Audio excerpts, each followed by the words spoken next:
डॉर्फेटल जंगल cup अंतर्गत डॉर्फेटल chemicals India limited यांच्या CSR उपक्रमातून सप्रेम संस्था आणि नवदृष्टी संस्था यांच्या समन्वयातून महाराष्ट्रात मियावाकी पद्धतीने अनेक गावांमध्ये वृक्ष लागवड करण्यात आली। ठरवून दिलेल्या निकषांनुसार ज्या गावांनी वृक्ष लागवड यशस्वीपणे पूर्ण केली त्या गावांचा सन्मान करण्यात आला। यावर्षीच्या डॉर्फेटल जंगल कप स्पर्धेमध्ये सोनेवाडी गावाने 1 लाख रुपयांचा प्रथम पुरस्कार पटकावला। या यशाचा आनंद साजरा करताना गावकऱ्यांनी ट्रॉफी आणि सन्मानपत्राची भव्य रथयात्रा काढून एकतेचा आणि परिश्रमाचा उत्सव साजरा केला।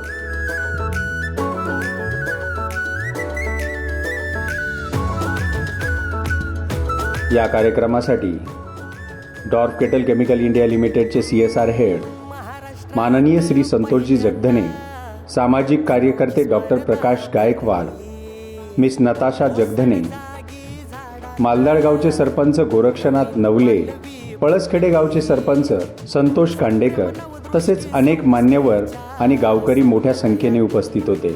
या कार्यक्रमात मान्यवरांनी पर्यावरण संवर्धनाचे महत्त्व अधोरेखित करत वृक्ष लागवड ही काळाची गरज असल्याचे सांगितले आणि सोनेवाडी गावाच्या प्रयत्नांचे कौतुक केले। मियावाकी पद्धतीने उभारलेले हे छोटे जंगल आज केवळ हरित पट्टा नाही तर भविष्याचा एक मजबूत पाया आहे। सोनेवाडी गावाने दाखवून दिले की एकत्रित प्रयत्न, निसर्गप्रेम आणि सातत्य यांच्या जोरावर बदल घडविता येतो। हा प्रवास फक्त एका गावाचा नाही तर संपूर्ण समाजासाठी प्रेरणादायी आहे।